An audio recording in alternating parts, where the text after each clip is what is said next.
que es muy práctico.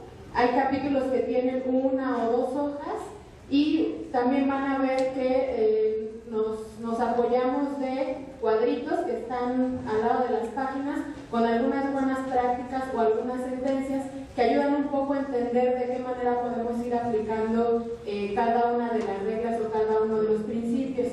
Incluso en la parte final van a encontrar dentro de los anexos, que a lo mejor algunos son para el caso mexicano, por ejemplo, directorio que puede servir para el tema migratorio, pero también algunos procedimientos nacionales que están en cuadritos, que en la práctica, y Mónica les podrá comentar, está muy complicado entender incluso a los procedimientos administrativos y los leíamos una y otra vez porque no estaban tan claros. Incluso eso le puede ayudar al juzgador para de manera práctica entender cómo se va manejando el procedimiento administrativo en sus fases.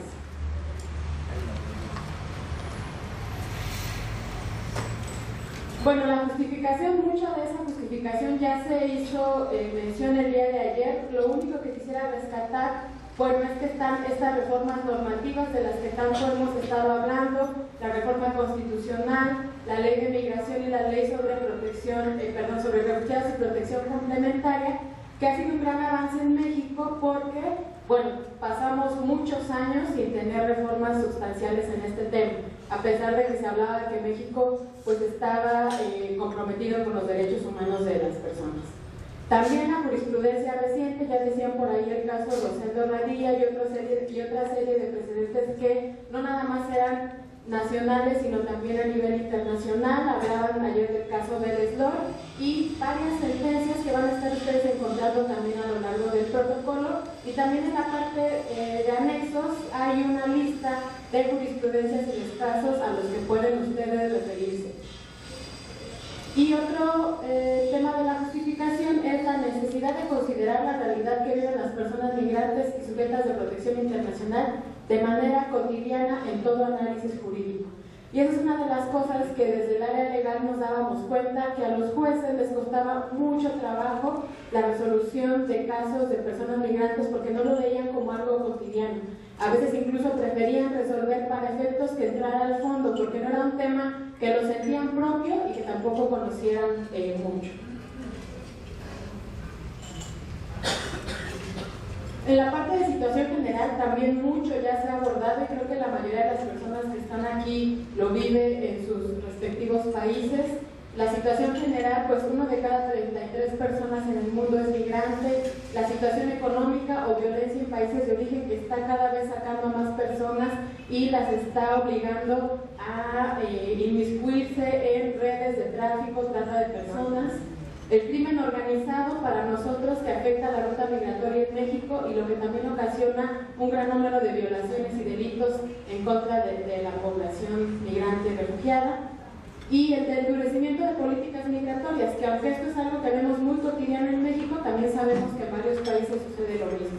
A pesar de que tenemos una ley de migración y a pesar de que tenemos una ley sobre refugiados, al final nos damos cuenta que por muy novedosas y por muy actuales que sean, siguen la línea de endurecer y de permitir cada vez menos a la población tener un documento que le permita su legal estancia en el país. Del objetivo, lo que quiero rescatar es que a pesar de que se dice que el Poder Judicial respeta mucho la aplicación que hagan los jueces, que es autónomo y demás, y que es una herramienta, al final el objetivo es coadyuvar en la emisión de criterios jurisprudenciales con enfoque de derechos humanos que consoliden el cambio del paradigma de aquel que criminaliza a la migración, por el que reconoce a las personas migrantes y sujetas de protección internacional como sujetas de derecho. Y aquí a lo mejor nada más comentarles que en algunos de estos acercamientos que tuvimos con la Suprema Corte, los mismos ministros nos decían, pues es que no hay casos que estén llegando a la Corte, y es cierto, no hay casos que estén llegando no solamente a nivel de Suprema Corte de Justicia de la Nación, sino tampoco hay casos que estén llegando de manera cotidiana, por ejemplo, a otros sistemas como la Comisión y la Corte Interamericana. A pesar de toda la violación de derechos humanos que existe, no están llegando los casos. Y bueno, eso puede ser por una explicación que da desde que las personas no se animan a iniciar este tipo de procedimientos, que no les podemos garantizar un documento en lo que nos vamos a un juicio, bueno, un sinfín de cosas, pero al final no están llegando. Y esa es una de las razones también por las cuales no estábamos muy presentes en el Poder Judicial. Teníamos esfuerzos, sabemos que otras organizaciones hacían esfuerzos, pero al final, algo que aquí hacía, por ejemplo, o sigue haciendo el Instituto Nacional de Migración, es que cuando metemos un juicio de amparo, antes de que se resuelva, el instituto saca a las personas, ¿no? Se lava las manos y hace que el acto desaparezca, o bien presiona a las personas para que se desistan, o les dicen tus abogados no saben, tus abogados no están titulados, etcétera, pero todo va encaminado a que no se llegue a una sentencia de parte del Poder Judicial. Bueno, la parte de marco jurídico no es que tenga una lista o de los artículos y demás, sino simplemente es como de manera general cuáles son los principales instrumentos de los que se basa el protocolo a nivel nacional y a nivel también internacional, y más bien va entrando en cada una de las reglas de actuación y de principios y hace referencia a qué normativa estamos hablando. También hay una parte y hay unos cuadritos que eso yo creo que es una cosa muy buena, que se hace muy esquemático, y ustedes lo podrán ver también, que se va diciendo el derecho, se va diciendo el principio y se va poniendo el artículo al que nos referimos, al artículo en el que lo podemos ver, cuando podemos ir a leerlo, consultarlo. Bueno, otro capítulo que ya decía hace un rato es el de principios generales, y yo creo que aquí pues, la mayoría los conoce, los maneja, y más bien aquí yo voy a presentar un poco de por qué nosotros nos parecen muy importantes estos principios, y que va también de la mano con las problemáticas que ya encontrábamos y que se mencionaban el día de ayer. Ahí en este capítulo, les decía, hay una tabla que vienen los principios generales, y bueno, vienen muchos, ¿no? No discriminación, igualdad de personas.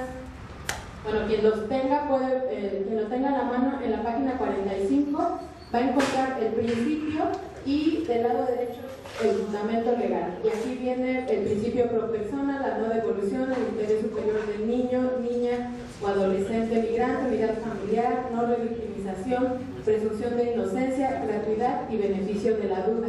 Aquí también a lo mejor vale la pena comentarles que durante la realización del protocolo había a veces no confusión, sino opiniones encontradas entre que si una cosa era principio o que si una cosa era regla de actuación, que al final yo creo que se resolvió de buena manera, y pues aquí uno de los ejemplos, ¿no? El principio de no devolución, que sabemos aplica al caso de las personas solicitantes de asilo. Si tienen alguna duda, pregunta, lo pueden en cualquier momento.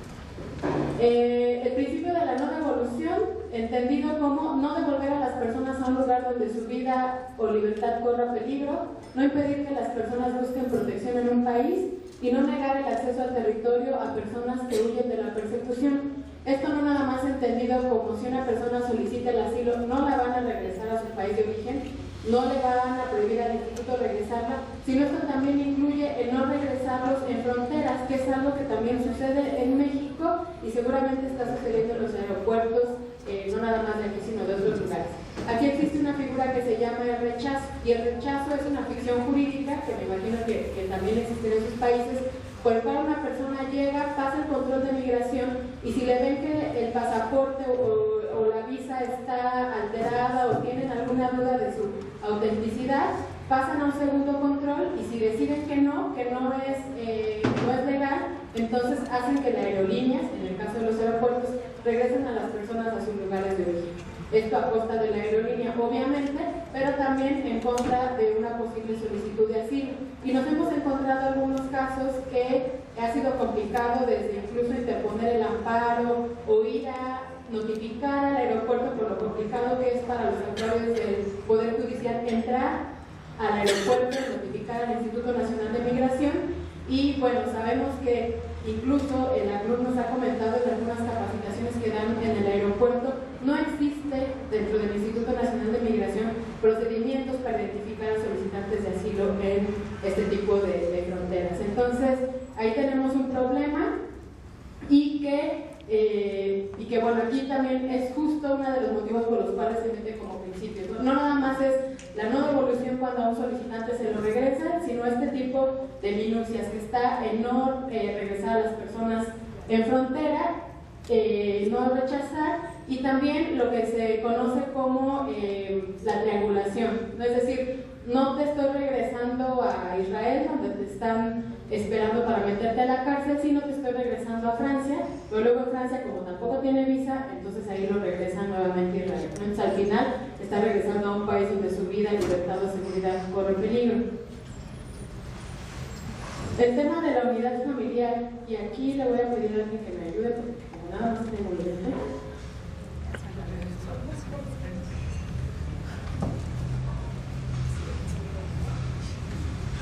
Supervisar y confirmar que se dictan alternativas a la detención cuando las personas vengan con niños, niñas y adolescentes para que puedan llevar sus procedimientos en libertad.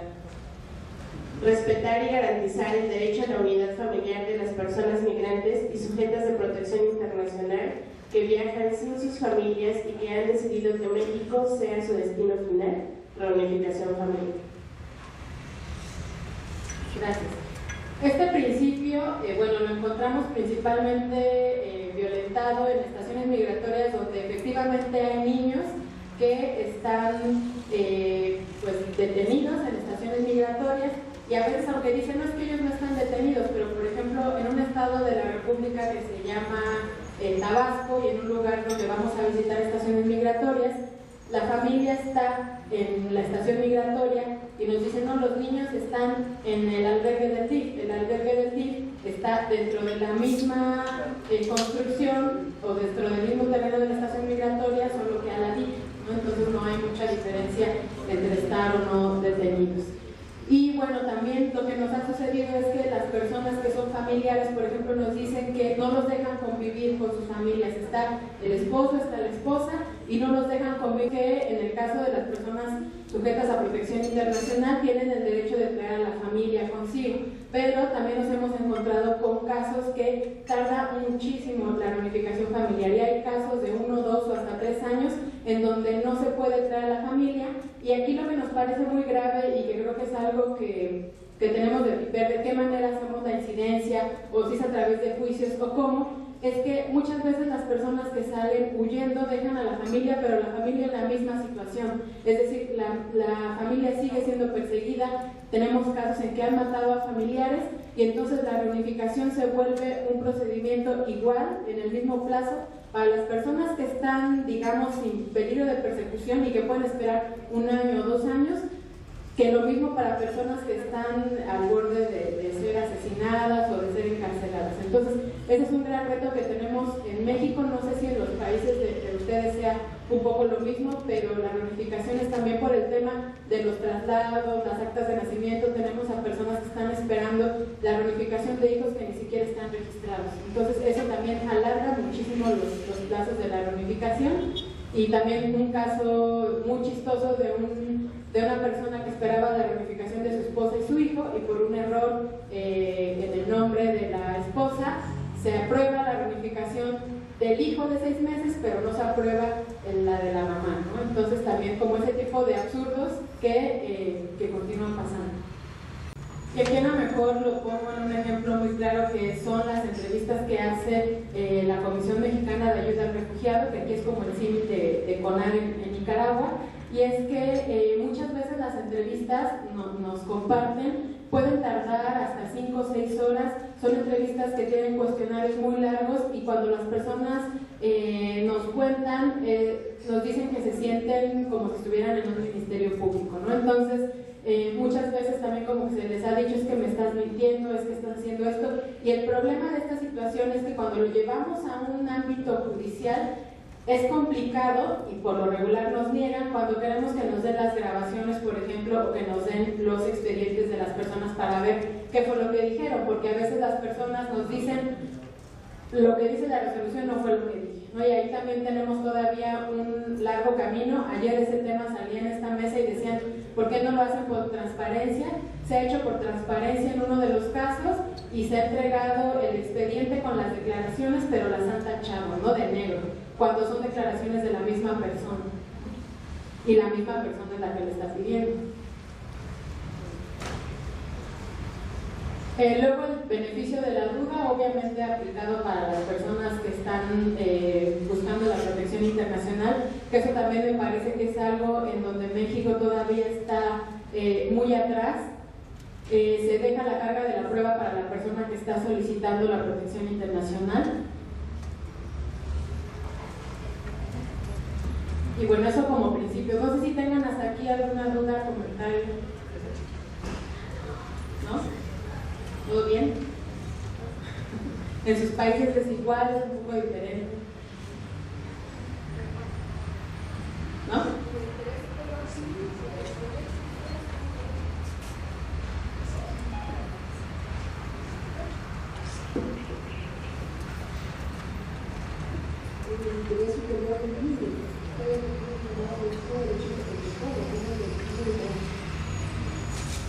Sí, también está como un principio del interés superior del niño.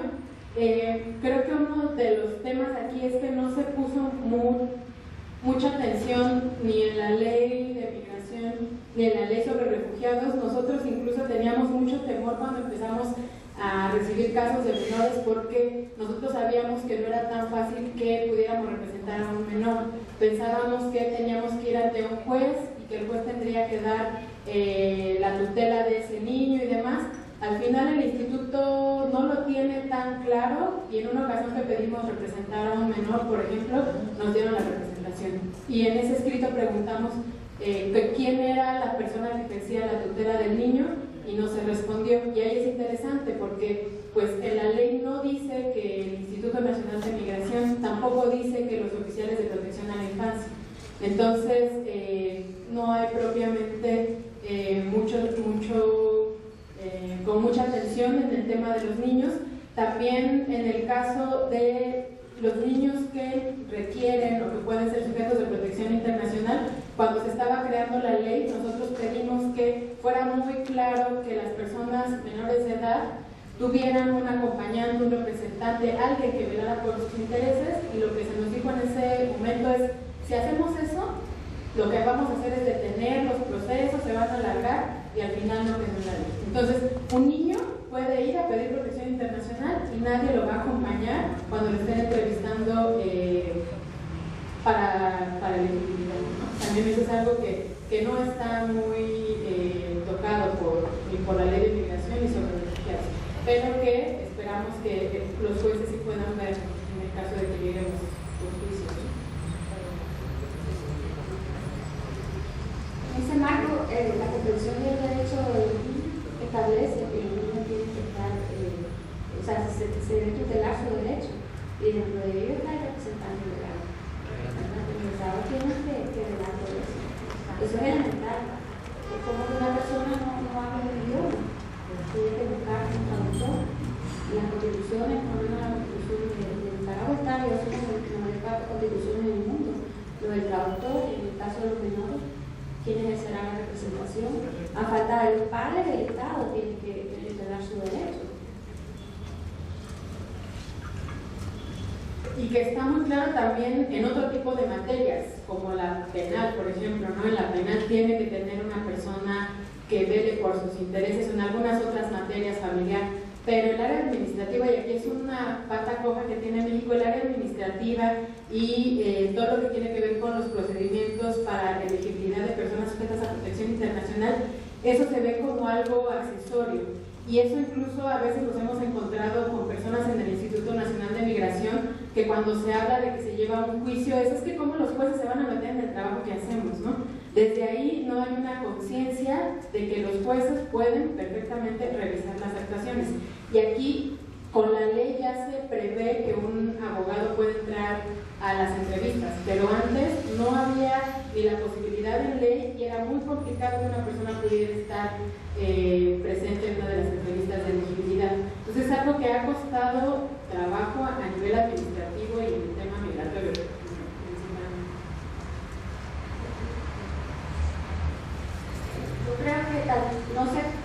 si en la Comar, la Comar es lo que se llama acá, está presente el Ministerio de Familia o está presente, no está presente el Ministerio de Familia. En el caso de Nicaragua es una experiencia muy buena porque en la CONAR, forma parte de la CONAR, el Ministerio de la Familia, hay un representante evidentemente acreditado ahí, y entonces él vela en caso que haya un menor no acompañado, ¿verdad? O que esté solo por la representación, y en este caso la que hace el Ministerio de Familia, ¿verdad? Es quien va y lleva a cabo todo el proceso, si tiene que ir ante un juez, lo hace, porque él tiene que velar o tutelar por el derecho del niño. Eso es una experiencia buena. Y lo otro es que en el sentido de las entrevistas debería de estar en la legislación. Allá en Nicaragua está en la legislación establecido que para la entrevista la Agencia Social ACNUR o el ACNUR mismo tendrá acceso ilimitado a los procesos desde el inicio, y también acudimos a las entrevistas, ¿verdad? En el caso nuestro formamos parte de la Comisión Nacional de Refugiados, está integrada por 11 organizaciones, que son 5 son del Estado, perdón, 5 son con derecho a voz y voto, 3 son del Estado, que es Migración, Ministerio de Familia y Ministerio de Relaciones Exteriores. Las otras 3 es un representante de la Iglesia Católica, uno de la Iglesia Evangélica y un representante de la Agencia Social ACNUR. Y los otros 5 organizaciones son organizaciones de derechos humanos y el ACNUR mismo, el ACNUR regional. Entonces, cuando se toma decisión colegiada, eso es importante hacerlo ver, porque la decisión es más ecuánime, ¿verdad? Hay más ecuanimidad en las decisiones, y también se vela porque el procedimiento se cumpla, porque al hacer entrevistas de la forma como estaba sucediendo hace poco, yo creo que ahí se revictimiza no sé cuántas veces, ¿verdad? Al peticionario o al solicitante. Entonces hay que también tener muy en cuenta esto a la hora de las entrevistas. En el caso de Nicaragua, siempre nos notifican, formamos parte de estas entrevistas. Cuando hay un niño o niña adolescente, igual está, además que estamos nosotros en la entrevista, es llamado al Ministerio de Familia para que esté presente. Entonces, si se toman las decisiones de forma colegiada, siempre las decisiones van a tener un sentido de ecuanimidad y de justicia.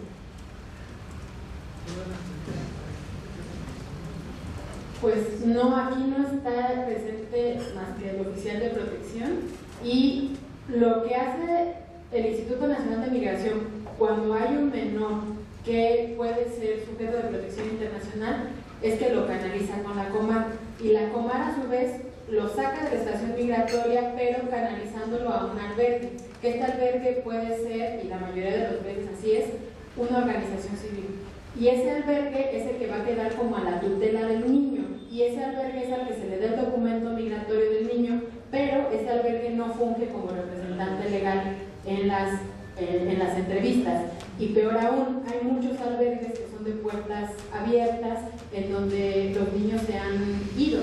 Y recientemente creo que hubo una recomendación de la CNDH por un caso de 2 menores que estaban en un albergue y de un día para otro desaparecieron. Y ahí también el problema es que como los menores no tienen los documentos migratorios, sino los tienen en el albergue, se van y sin un documento que pueda acreditar que tenían protección internacional. Buena pregunta.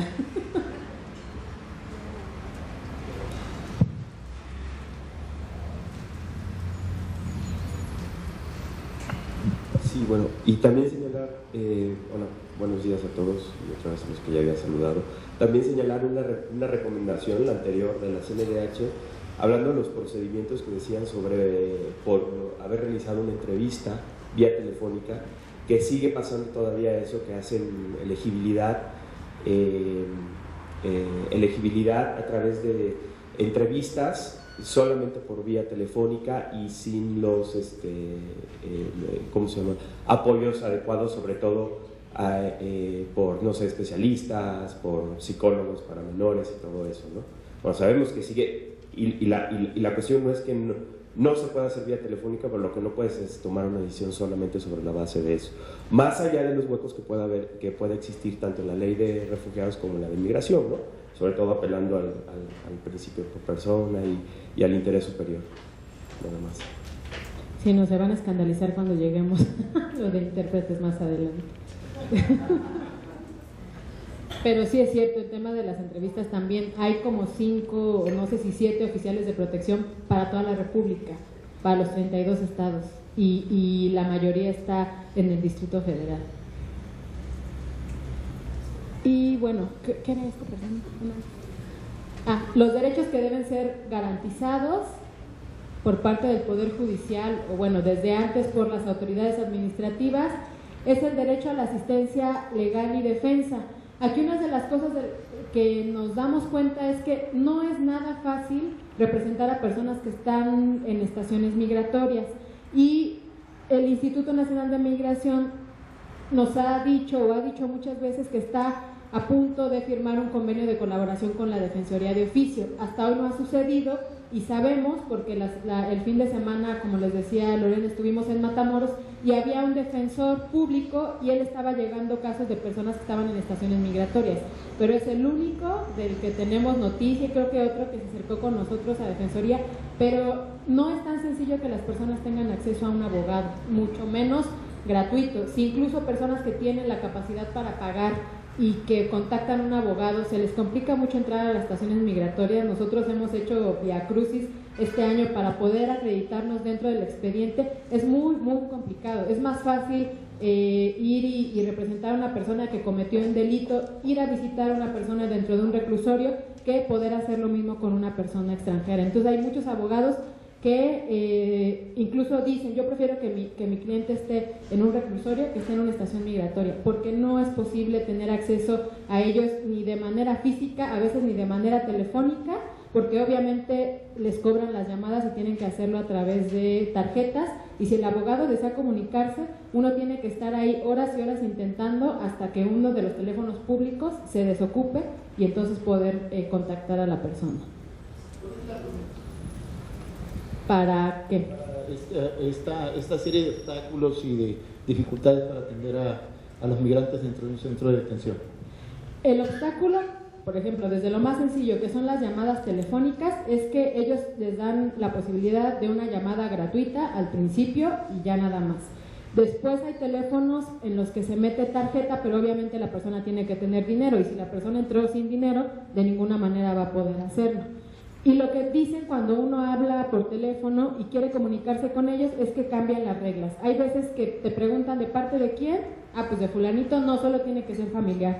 O empiezan a gritar y no, es que no está, o es que lo están compareciendo. Y más cuando saben que hablamos, por ejemplo, de la organización, porque somos abogados, entonces también como que dicen, es que él ahorita está ocupado, se está bañando, etcétera, ¿no? Entonces esos son como pretextos. Para la representación legal, aunque está dentro de la ley de migración y el reglamento cuál es el procedimiento para que una persona pueda acreditar la representación legal, esto no se hace así. Nosotros no está tan claro, pero aún así se ha intentado, me parece que de 3 formas diferentes, y el mismo Instituto Nacional de Migración nos ha dicho cuáles son los pasos para hacerlo, y ya que nosotros metemos el escrito, la persona confirma que desea nuestra representación, nos mandan a que volvamos a confirmar que queremos representarlo.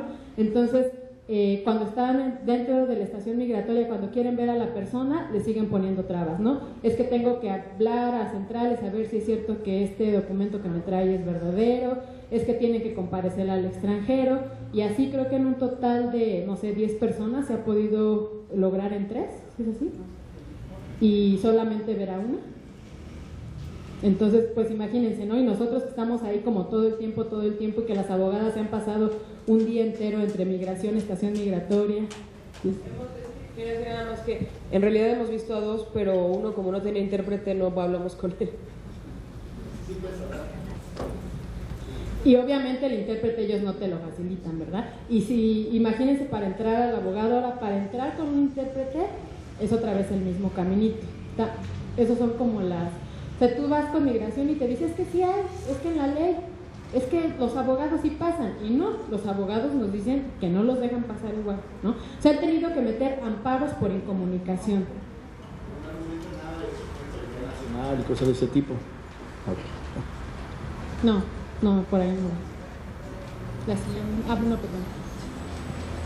El derecho al intérprete, que aquí es justamente de lo que hablábamos, ¿no? Hay muchas personas que sí solicitan la protección, que solicitan la asesoría legal y hablan el idioma. Hay muchas otras que no, y vienen de países donde hablan idiomas incluso que ni en su país, ¿no?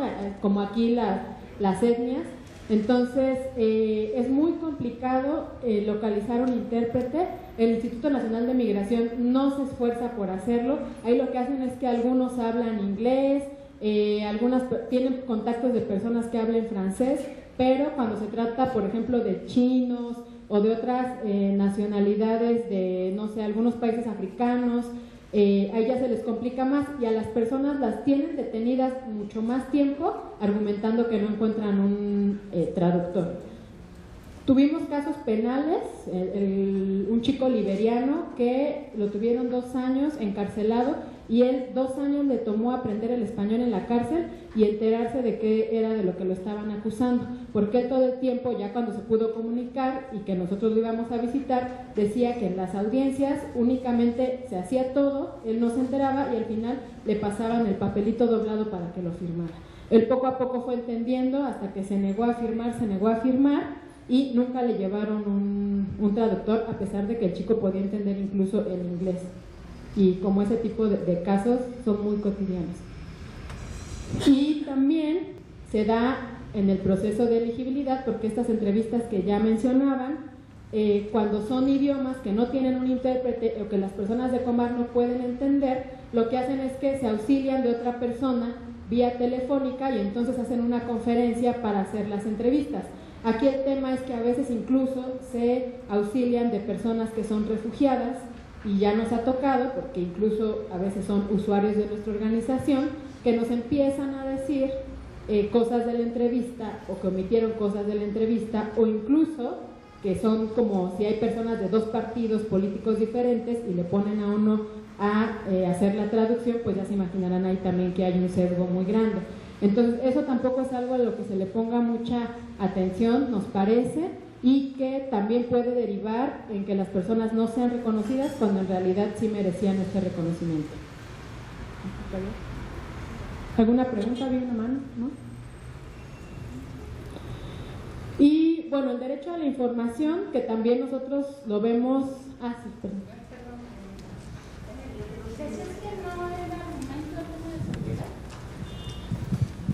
No.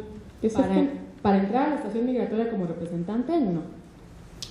Como representante, pero en términos generales sí es como si hay un problema en términos de ingreso, ¿no? O sea, de restricción al ingreso, ¿o no? A ver, espera. Cuando las personas hacen su entrevista con el oficial de protección, graban toda la entrevista, y cuando nosotros solicitamos copia de esa grabación, no nos la dan, y argumentando eso, que por seguridad nacional. No, bueno, eso sí me queda claro, pero aparte de eso, para ingreso en estaciones migratorias, como las experiencias que ustedes han tenido en los amparos que se ha promovido Sin Fronteras para ingreso a estación migratoria, ¿no hay un argumento de seguridad nacional ahí? A lo mejor, Elba, lo único que puedo mencionar es que nosotros nuestra queja es la exageración del tema por parte de migración a la seguridad nacional, ¿no? Yo siempre voy como por todos lados contando una de las experiencias que tuve, que nos autorizamos para unos casos, y yo iba a platicar con el único chico que pude ver ahí estando en reclusión, y le llevé un poco de fruta, ¿no? Para que comiera algo distinto a lo que le daban en la estación y demás. Me dijeron que por seguridad no podía meter naranjas, ¿no? Porque a lo mejor podían contener explosivos cosas que son realmente absurdas, ¿no? O sea, no sé si vaya por ahí la cosa. Ajá, o sea, Para la representación legal creo que no hay tanto problema porque incluso pueden entrar con plumas y hojas. Para entrar a monitorear sí te ponen cualquier cantidad de trabas argumentando la seguridad nacional. Las agujetas, que si traes corbata, que bueno, y siempre te empiezan a sacar ese argumento. Creo que es diferente la manera en cómo se entra como representante legal que como monitoreo, creo, o como visita regular. Ok, gracias. Moni, ¿quiere hablar si le pasas? Bueno, a lo mejor nada más completar. Yo pedí hace un año al IFAI las direcciones de todas las estaciones migratorias, los teléfonos, o sea, porque muchas veces la gente habla y dice, creo que tengo a alguien en Tapachula, ¿no? Y entonces quiero hablar. Y no nos dieron los teléfonos por seguridad nacional y para autorizarse como representante legal, o sea, digamos que si no fuera por el ACNUR, ¿no? Que entra y que la gente ya como que específicamente pide ser representada, no habría forma de hacerlo, por lo mismo, por seguridad, porque tú no puedes entrar solamente a la estación migratoria a platicar con alguien si no eres ya representante legal. Entonces yo creo que sí, el argumento está ahí. Lo que dicen es eso, es por seguridad, e incluso mencionan mucho que los extorsionan, ¿no? A los migrantes, que les hablan y les dicen, yo voy a ser tu abogado y no sé qué, y te voy a cobrar no sé cuánto dinero. Entonces bajo ese supuesto se han agarrado para decir, no vas a entrar, va a ser más complicado el proceso. Bueno, sí. Bueno, ¿hay alguna otra pregunta, duda? La que sí. Luego está el derecho a la asistencia consular. Aquí, pues ya lo sabemos, ¿no? Que está el derecho de que las personas puedan comunicarse con su representación consular cuando son detenidas por una autoridad penal o por una autoridad administrativa, y que la excepción está para las personas que salen de su país por persecución, y se entiende que porque puede ser el mismo Estado el que lo esté persiguiendo. Aquí una de las cosas que nos ha pasado es que se entiende tan a rajatabla el principio que no se ve, o la regla que no se ve la excepción. Y esto nos ha pasado con personas solicitantes de asilo que, a pesar de que se les dice a los ministerios públicos o a los jueces que no se puede dar este aviso consular en el caso de las personas refugiadas, lo que nos dicen es, pues lo siento, pero yo tengo una circular, está en la Convención de Viena y yo tengo que cumplir con este aviso. Y podrá venir, hemos ido incluso acompañados del ACNUR, les hemos llevado documentos, podrá venir Naciones Unidas, pero a mí no me van a fincar una responsabilidad por no cumplir con esto que dice mi circular. Entonces, esto sí nos ha ocasionado problemas, y ya lo mencionaban ayer, al grado de que hay una tesis en donde se dice que en materia penal a los refugiados también se les tiene que hacer la notificación consular. Entonces eso pues va completamente en contra de esta excepción, y bueno, es algo que también esperamos que a partir de que esté el protocolo los jueces puedan entender, y también los ministerios públicos, que esta excepción sí aplica para las personas que están sujetas a protección internacional.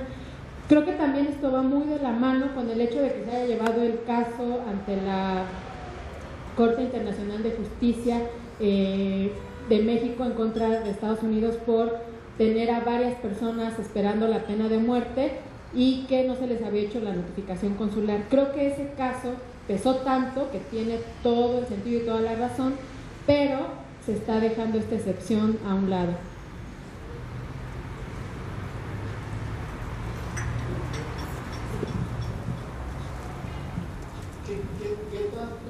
¿Qué tanto el papel que juega en esta parte los consulados mismos de los migrantes en detención? ¿Cuál es el papel, cuál es su actividad, cuál es su participación en esto? Yo creo que varía mucho, y me lo podrán decir también mis compañeros que vienen de algunos estados de la República. Hemos estado en algunos estados donde nos platican, incluso hemos platicado con cónsules en donde son muy activos y a veces van hasta más allá de las facultades, según nos han dicho. Aquí en el Distrito Federal me parece que por la gran cantidad de personas que están en detención no es tan activa la cosa. Y lo que en algunos momentos nos han dicho algunos consulados es que el Instituto Nacional de Migración no les pasa la información de todas las personas que están siendo detenidas. Hay otras personas que nos dicen que si hablan y les es una contestadora, pues eso asienta, ¿no? Que se trató de hacer la notificación consular, pero que pues entró una contestadora y no lo vuelven a intentar. Entonces yo creo que varía un poco dependiendo del consulado y también del estado de la República en donde se encuentre el consulado, pero no sé si alguien que pueda tener esta experiencia en los estados pueda ahondar un poco. Sí.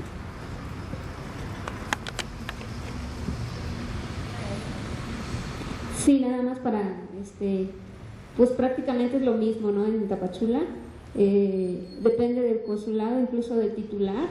En caso del consulado de El Salvador, anteriormente había estado muy activo, trabajando incluso con dinero que les enviaban para representación consular, lo ocupaba para ayudar a los migrantes en asistencia y todo, pero ahora no, o sea, es como otra, o sea, volvió a ser como muy pacífico y, o sea, asisten, pero nada más pues como requisito, ¿no? O sea, pero hasta ahí. ¿Alguien más?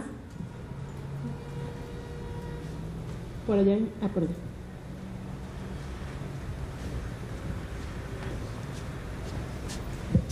Bueno, en Coahuila la experiencia que ha habido es con el Consulado de Honduras. Hemos batallado durante muchos años, es prácticamente nula, y con el que sí ha habido un poco más de actividades con el Consulado de El Salvador, pero son menos los casos, o sea, la mayoría de los casos son con hondureños, y nosotros, como sabemos que Migración no les notifica o alguna otra autoridad, se les avisa por parte de Casa del Migrante, pero pues se batalla mucho. Sí, y ese yo creo que es otro reto que tenemos y que también desde los países en donde estamos habría que ver de qué manera impulsamos más el trabajo con los consulados de los demás países. Eso creo que también es algo que podría abonar y que también es un buen momento para a lo mejor crear una agenda, ¿no? Diplomáticamente hacerles llegar el protocolo. Sí, eso es buena idea. Y bueno, las reglas de actuación en la detención. Tenemos la excepcionalidad de la detención, que esto es algo que no sucede en México. En México se detiene a todos por igual, incluso a mexicanos, aunque lo hemos dicho en algunas presentaciones en las casas de cultura. El Instituto Nacional de Migración nos dice que no detienen mexicanos, pero hemos tenido personas que nos han dicho: yo estuve detenida en la estación migratoria. Lorena fue la semana antepasada a Migración, hicieron una redada en un table dance y metieron parejos extranjeras y mexicanas, ¿no? Entonces, no hay un estudio de parte del Instituto Nacional de Migración de decir quiénes se pueden sustraer de la autoridad administrativa y quiénes no. Y entonces nos encontramos detenidas a personas que tienen 25, 27, 30 años en México, que ya tienen familia, que de ninguna manera se van a escapar de migración, sino que lo que podrían hacer perfectamente sería regularizar su situación migratoria. Esto no pasa, y es uno de lo que nos acarrea, obviamente, además de todo el gasto que hace el gobierno mexicano, pues es una afectación a las personas que están en detención de muchos tipos, ¿no? Luego viene la proporcionalidad, necesidad e idoneidad. Es parte de lo mismo. Uno tendría que hacer el estudio, el instituto tendría que hacer el estudio de ver cuál sería la manera de asegurarse que la persona no se va a ir y que va a dejar el procedimiento votado. Alternativas a la detención, como ya también ayer lo decían, no es que existan alternativas efectivas a la detención. Se habla de una custodia, que si ustedes se van al reglamento se van a dar cuenta que no es tan fácil que a una persona le den la custodia de una extranjera. Antes era relativamente más fácil, ahora piden muchos requisitos y sobre todo las sanciones en caso de que la persona se vaya son muy altas. Y la verificación de las condiciones de la detención, pues también aquí sabemos que son pocas las organizaciones que entran a las estaciones migratorias y que pueden monitorear qué es lo que realmente está pasando en estos centros de detención. Encontramos nosotros muchas situaciones de tipo material, de cómo ahí todavía encontramos en algunos hacinamiento, algunos problemas de alimentación, pero también se encuentran muchas afectaciones emocionales a las personas, sobre todo a las personas que solicitan el asilo. Y aquí pasa algo curioso: si una persona solicita asilo estando en la calle, permanece en la calle, y si una persona solicita el asilo estando en detención, se queda en detención hasta que termine el procedimiento, y eso también obviamente acarrea muchos problemas de tipo emocionales, que pues bueno, tuvimos ya noticias de una persona que incluso intentó suicidarse, ¿no?, al saber que podía ser regresada a su país de origen. No sé si hay algún comentario de la detención.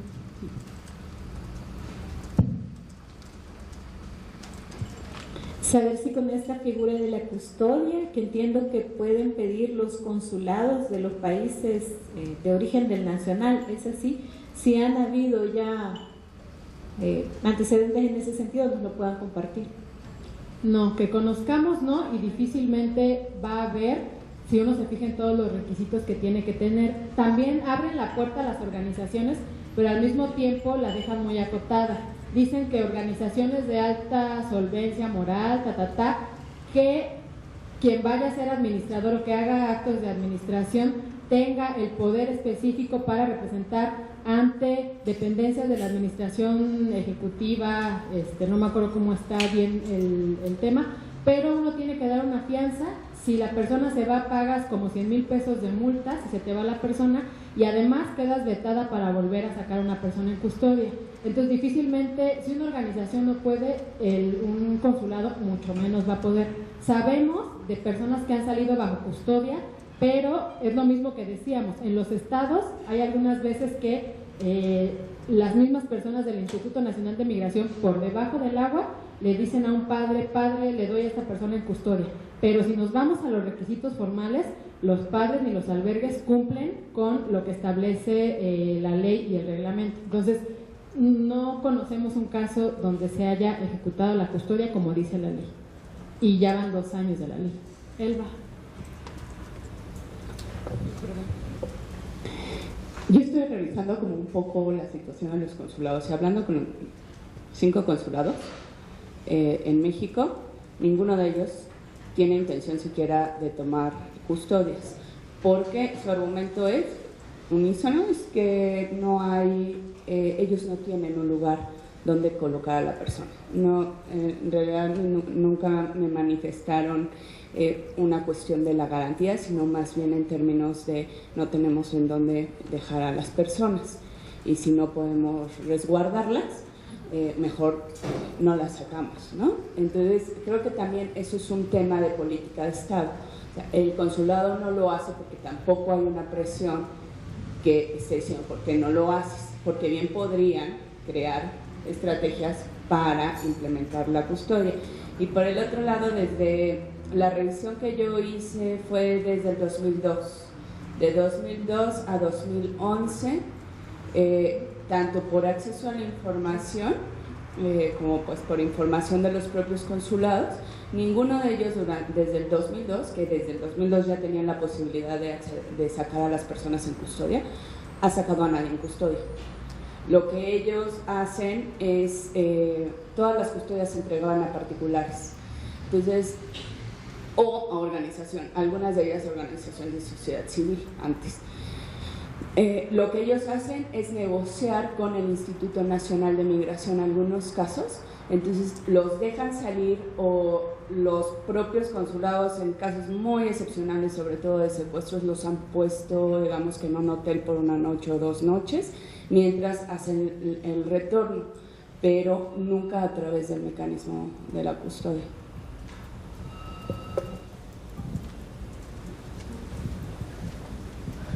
Bueno, nosotros la experiencia que tenemos allá en el norte, nos hemos topado mucho con la figura del cónsul honorario, y luego entonces cuando lo contactamos nosotros para alguna gestión con algún extranjero, sobre todo de Honduras, nos dice, pues sí, pero ¿sabes qué? A donde tienes que acudir es al consulado en Monterrey. Como que hay algunas áreas o algunas cosas donde nada más está como representante diplomático, pero al final de cuentas te remiten a otro lugar muy alejado del lugar mismo donde está el extranjero y que requiere una atención directa e inmediata, ¿no? Y para contactar al de Monterrey, Grabaciones, grabaciones, grabaciones. Yo, ¿sí?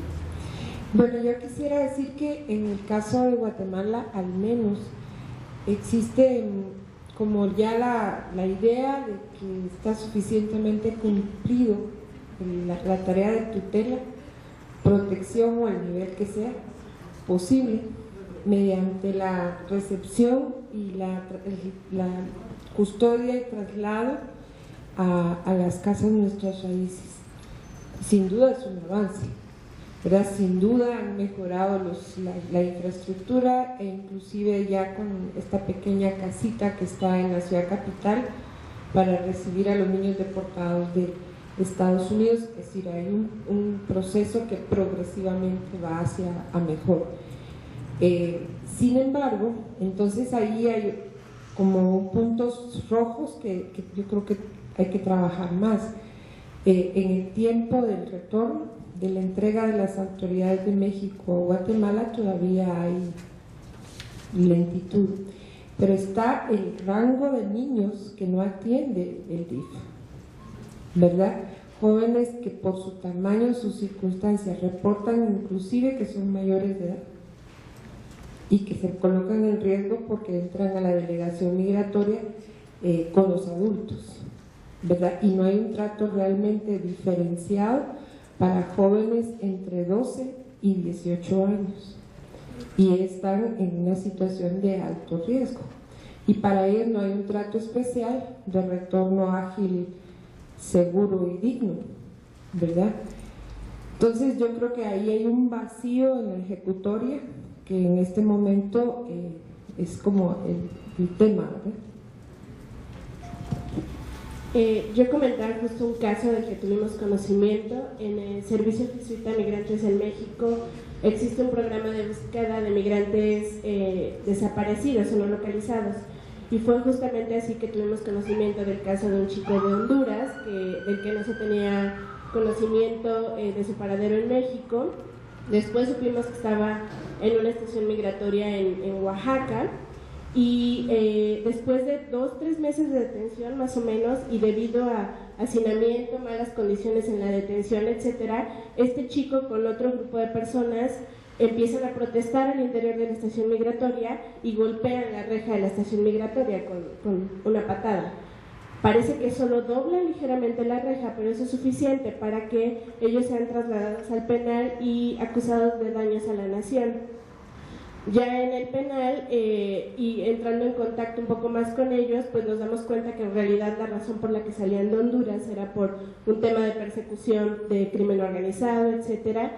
Pudimos contactar ahí a ACNUR, se hizo la solicitud en Comar, fue negada la solicitud en primera instancia. Después, gracias a una persona de la CNDH en Oaxaca, se ingresó un recurso de revisión y se logró obtener el reconocimiento de la condición, y fue otorgado a un albergue de la sociedad civil mientras se obtenía su último documento, donde está actualmente el albergue de Ixtepec.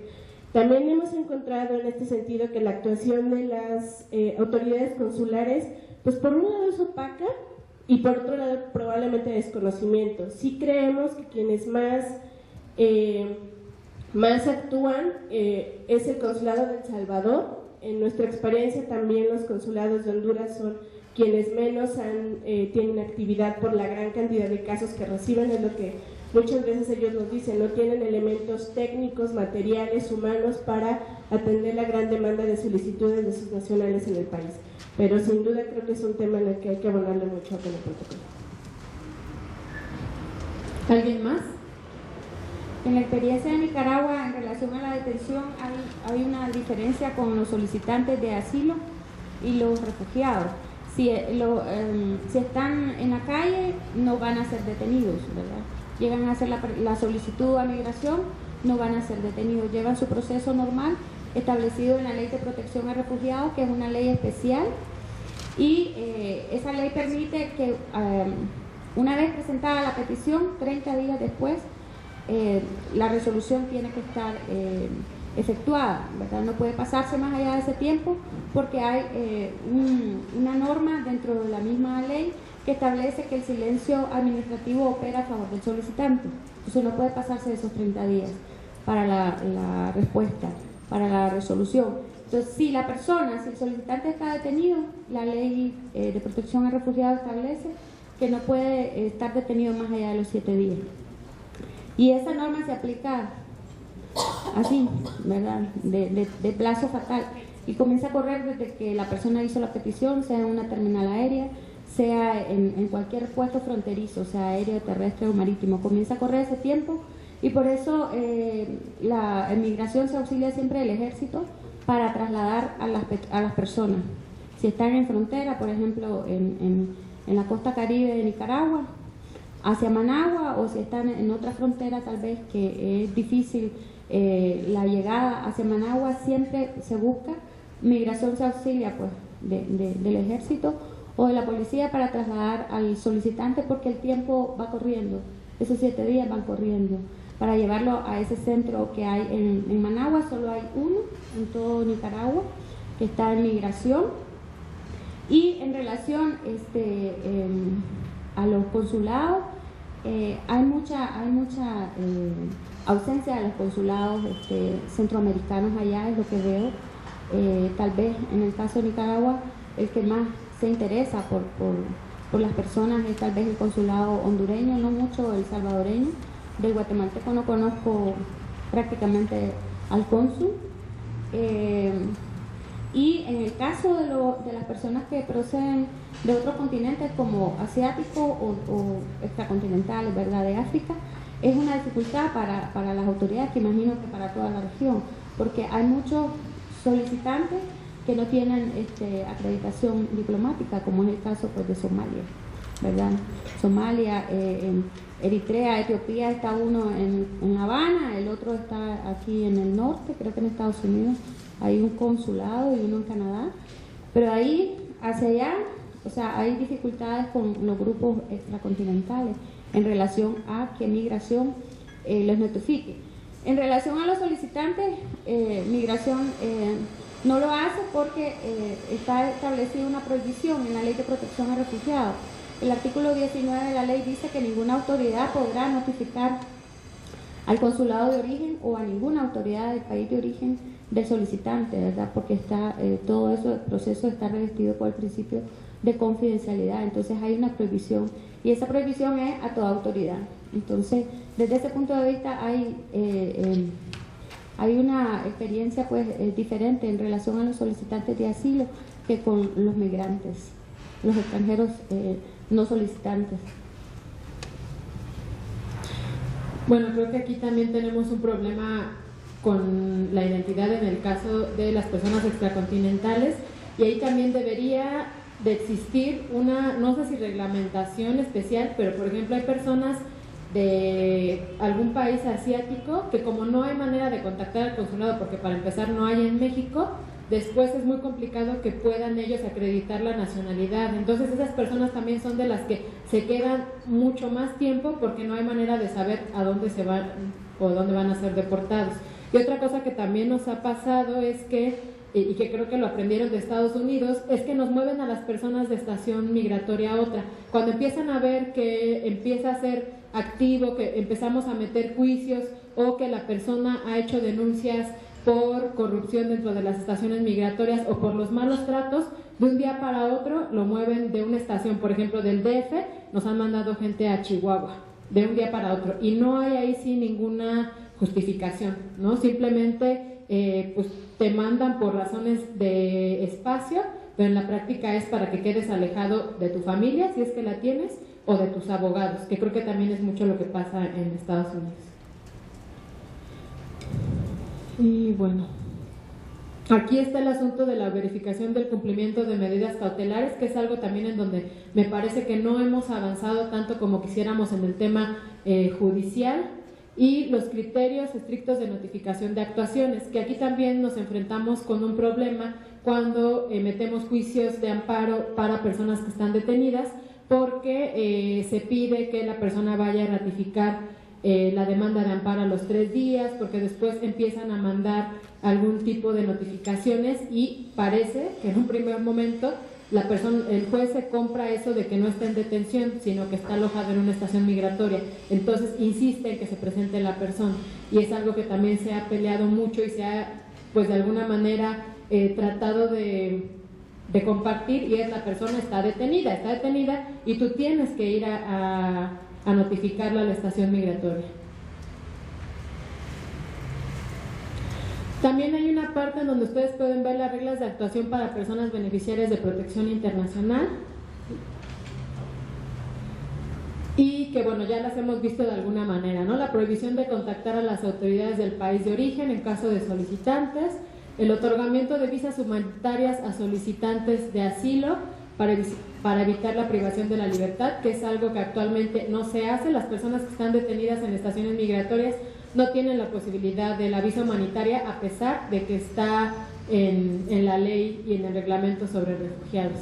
La solicitud de información a la ACNUR o a organizaciones de la sociedad civil como peritos, y esto es algo que hemos conseguido en un caso de un solicitante colombiano, que el juez nos aceptara la participación del Alto Comisionado de Naciones Unidas para los Refugiados como un perito experto, y le pidió información sobre la situación de Colombia. Entonces eso nos parece un gran avance, y que es algo que se tiene que estar haciendo constantemente en los juicios de esta naturaleza. Luego está la exención de responsabilidad penal y administrativa en caso de documento falso o ingreso irregular, que esto, si bien ya sabemos que está más que superado por tratados internacionales, que incluso la ley en México ya lo tiene como una regla, en la práctica los jueces penales siguen juzgando y condenando a las personas que tuvieron que acceder a un pasaporte o a una visa falsa, y a pesar de que fueron reconocidos como refugiados, los sentencian. La exención de presentación de documentos originales para acceder a otros derechos. Es muy claro que las personas, si no pueden acercarse a su país de origen, no pueden apostillar o no pueden hacerse de actas de nacimiento. Esto, la Secretaría de Relaciones Exteriores tiene la obligación de brindar documentos de identidad. Sin embargo, a la hora de querer sacar el documento migratorio, muchas veces continúan pidiéndose los originales. O en el caso, me parece que de la naturalización, ¿verdad? Se siguen pidiendo este tipo de documentos que un refugiado que no puede acercarse a su país no puede hacerlo. Y bueno, el acceso a un documento migratorio, que aquí con la nueva ley al principio tardó un poco de tiempo en regularizarse. Teníamos a gente que tardó mucho tiempo en recibir su documento migratorio. Ahorita creo que ya no tenemos tantos problemas en ese sentido. Luego también hay reglas de actuación para casos de personas extranjeras, víctimas, testigos y ofendidos de un delito, que es un poco lo mismo: no sanción por participación en actividades ilícitas derivadas de su condición de víctima, el otorgamiento de una residencia temporal o permanente, y aquí hablamos, por ejemplo, de visas humanitarias, pero que también en la práctica nos encontramos con que una persona que fue víctima tiene que probarlo ante el Instituto Nacional de Migración con copia de la averiguación previa o con copia de una queja ante una comisión de derechos humanos, y hay veces que las personas no piden copia, y cuando se acercan a pedir les dicen que como es una indagatoria que se encuentra abierta no se pueden proporcionar copias. Y después, por ejemplo, a una persona la secuestraron en un estado del sur y al siguiente año está aquí en el DF, quiere renovar esa visa y le dicen: tienes que probar que sigues dando continuidad a la averiguación o al juicio en Tabasco o en Chiapas. Entonces ahí las personas es cuando se quedan irregulares. Y también reglas de actuación para casos de personas migrantes y sujetas de protección internacional que se encuentren en otra situación especial de vulnerabilidad.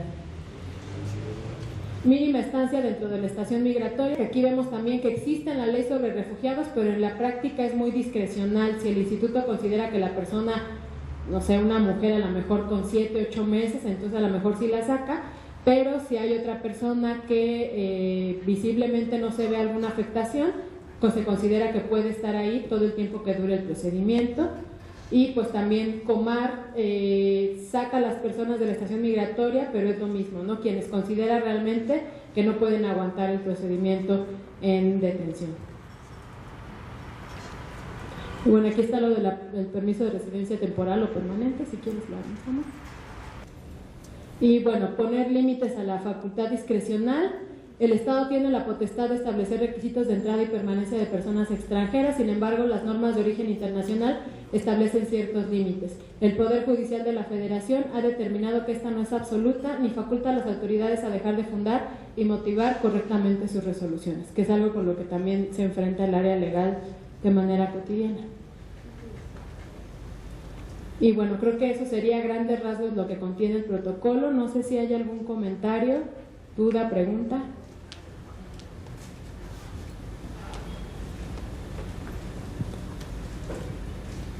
Yo creo que conociendo como con más detalle el contenido del protocolo y teniendo esta conversación, esta dinámica que hemos tenido, se nos plantea de manera más clara, pensaría, la ruta de trabajo más articulada desde Centroamérica con México, porque todas estas realidades que ustedes se viven, identifican en México y las debilidades tienen su espejo, su reflejo, ¿verdad?, desde Centroamérica, en la protección consular efectiva que se ejerce o que no se ejerce. Entonces, creo que un avance de México ha sido el promover la construcción de este protocolo, pero digamos, si queremos que el esfuerzo tenga como este sentido integrado, nosotros y nosotras en los países debiésemos promover, como para dar ese primer paso y no perdernos en tantas rutas, la construcción de este tipo de protocolos más bien para el servicio consular. Pero una de las cosas que siempre hemos conversado allá es la necesidad del monitoreo, porque en el caso de El Salvador, si bien ha habido mucho avance en el ejercicio de la protección consular, y creo que varios de ustedes se lo han vivido de ese modo en el último periodo de gobierno, bueno, estamos además por enfrentarnos con un nuevo cambio de gobierno el próximo año, a inicios del próximo año, que esperamos que no represente un retroceso, ¿verdad?, sino avances, pero que sin duda este avance ha sido mínimo en relación a todo lo que la realidad demanda. A lo que iba a referirme con esto es que han habido algunos esfuerzos de capacitación del personal operativo y de los cónsules de El Salvador en México, pero que lo que falta, a mi juicio, es esta parte del ejercicio del monitoreo, es decir, quienes mejor nos pueden dar insumos, porque sabemos que la persona migrante por diversas razones no va a ir a decirnos, mire, mi cónsul no me protegió, ¿verdad?, sigue el camino o se queda o regresa, pero desde el principio le han sido negada su condición de titular de derechos. Entonces es bien difícil que vaya y lo exprese, pero que son ustedes, las organizaciones que trabajan con migrantes en la ruta, quienes pueden evaluar muy bien y decir cosas como esta, ¿verdad? Bueno, no, el consulado de Honduras acá definitivamente no resuelve, de El Salvador. Entonces, ¿cómo se puede ir promoviendo un monitoreo del ejercicio de las acciones del cuerpo consular en la ruta que dé como estos insumos para los países, de ver, bueno, por dónde? Si se trata, como decía la compañera, no de una cuestión de mala voluntad, sino que de desconocimiento, pues entonces hay cosas que hacer, ¿verdad? Entonces, por ahí creo yo que podemos ir construyendo esta ruta articulada, que este protocolo tenga su espejo, ¿verdad?, su reflejo pensado para el cuerpo consular, pero que también vayamos diseñando una especie de sistema de monitoreo integrado, ¿verdad?, entre ustedes que trabajan con los consulados y nosotros que allá podemos hacer la incidencia para ir caminando y avanzando en esa línea.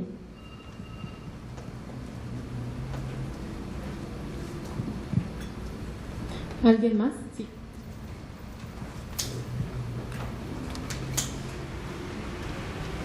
Sí, bueno, es raro que yo haga como esta pregunta propuesta apoyando lo que dice la compañera, pero sí habría que hacer un ejercicio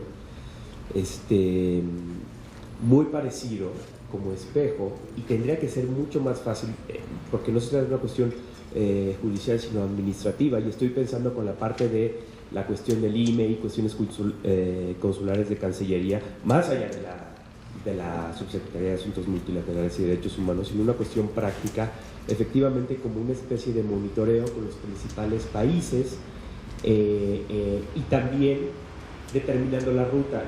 En mi experiencia reciente trabajando yendo a estaciones migratorias y yendo a algunos estados como Veracruz, Oaxaca, etc., se ve que hay también un funcionamiento de los cónsules o de los consulados distintos, diferenciados según la región, una asistencia, una efectividad de la protección consular, si es, por ejemplo, en Ixtepec o si es en algún otro lado. Entonces, creo que sería bueno como una especie, y pregunto, y otra vez aceptando que es medio raro que yo haga esta pregunta, pero si hay un mapeo precisamente por parte de Sin Fronteras o alguna otra organización de a dónde se da menos protección y los problemas ¿cómo se llama? En la atención por la parte consular.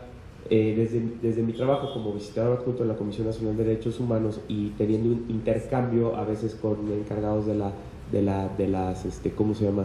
De las estaciones migratorias, pues vemos eso, ¿no? Bueno, aquí en determinada estación migratoria ya le hemos hablado un montón de veces al cónsul en determinada ciudad, ¿no?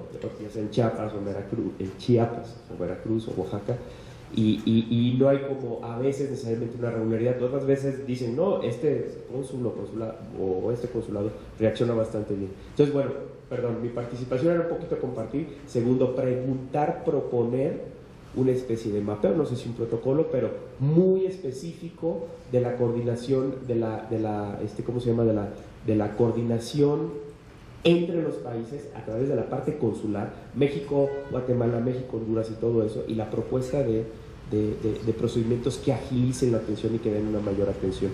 No sé qué tanto esté involucrada la Cancillería, no sé qué tanto hayan ustedes hecho ya, pero creo que eso es urgente y fundamental. Voy a pasar la palabra a Nancy, que tuvo acercamiento con consulados y quizá nos pueda decir cuál fue o si hay esta apertura.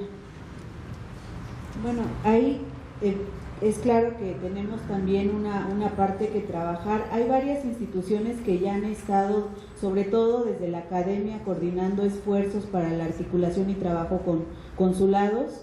Un esfuerzo que es una iniciativa que está impulsando el CIDE, por ejemplo, y que ya tiene varios años de trabajo capacitando en diferentes frentes, pero también haciendo trabajo de articulación entre consulados de Latinoamérica, y para los cuales hemos sido invitados en algunos momentos a capacitar sobre la ley de migración en su momento, en otros momentos sobre el procedimiento migratorio, es decir, hemos tenido alguna parte de trabajo vía el proyecto que encabeza el CIDE.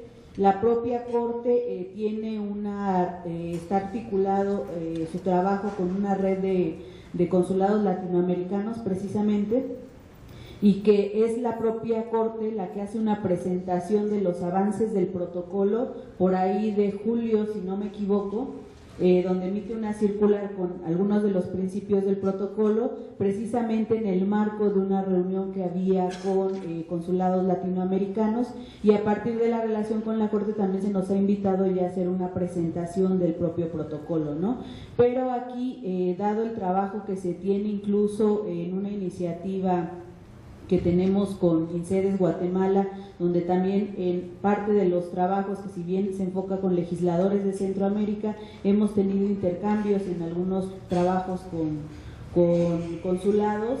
Hay un reto que tienen ellos, y que es que a pesar de que en algunos hay voluntades, la parte de la infraestructura real que tienen para la atención los rebasa por mucho, ¿no? En el caso de México también es una problemática que se está enfrentando, y sobre todo cuando están teniendo en varios de los países recortes presupuestales a la acción consular.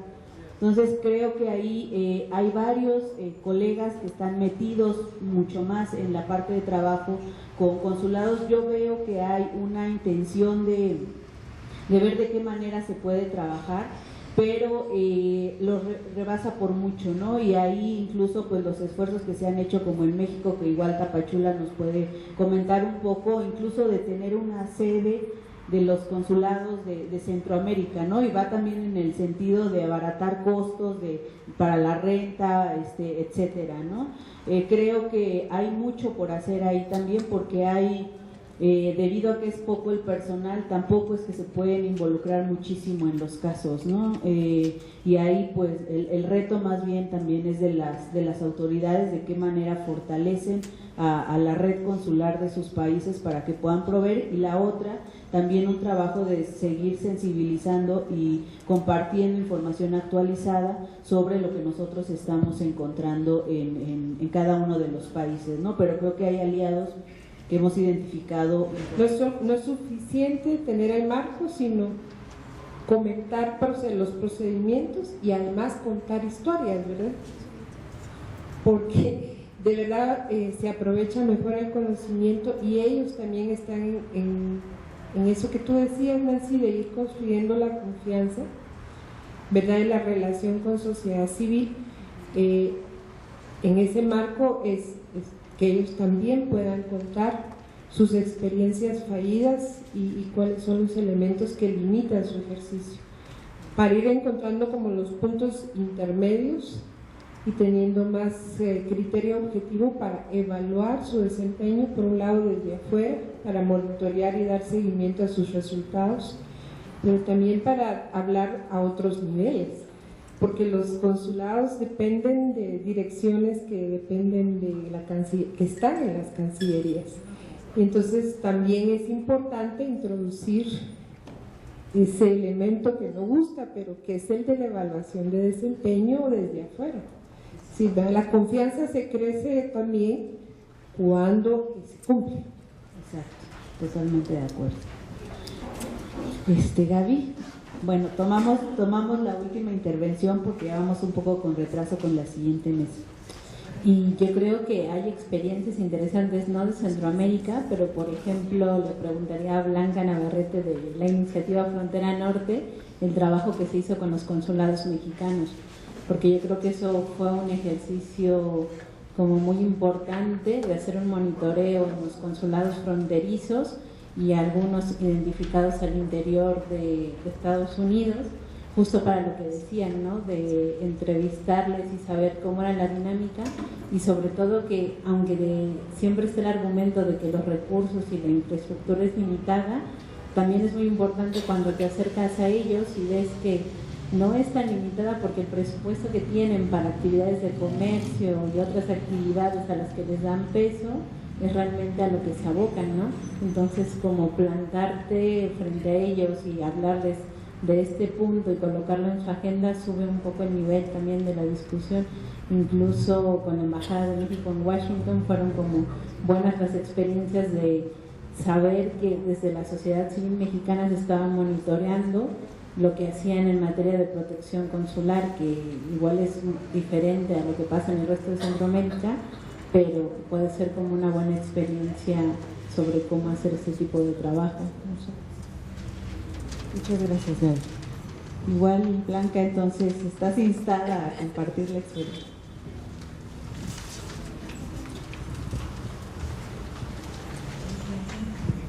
Bien, digo, creo que Gaby ya lo comentó casi todo, porque a ella le tocó precisamente hacer el visiteo con los consulados y sí darnos cuenta a partir de la documentación también de casos de violaciones a derechos humanos, que muchas veces los consulados mismos no tenían la información de las violaciones de las cuales estaban siendo objeto las personas migrantes. Y cierto está este tema de que se va más el recurso a temas de comercio, de cultura, más allá de protección, y que queda también como a discreción de cada consulado el número de agentes de protección consular que tiene y las actividades específicas para las cuales los destina, y el número de visitas que se hacen a los centros de detención o a las prisiones.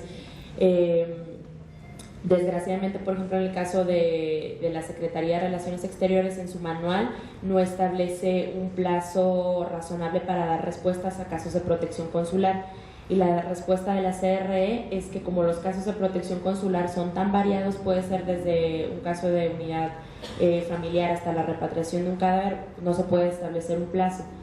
Y al no establecerse un plazo específico, aplica la Ley Federal de Procedimiento Administrativo, y entonces si el migrante no recibe respuesta después de cierto tiempo, aplica negativa ficta, entonces el consulado nunca le va a dar la protección y listo, O sea, no hay un plazo y eso es algo muy grave. Cierto, como dice Gaby, que por eso hay que tener como un acercamiento con los consulados, ir trabajando con ellos y finalmente que nos vean como un aliado. O sea, la idea no es nada más estar como señalando las fallas que vemos en la protección consular, sino también como darles esa información que nosotros tenemos y que puede nutrir el trabajo que ellos están haciendo.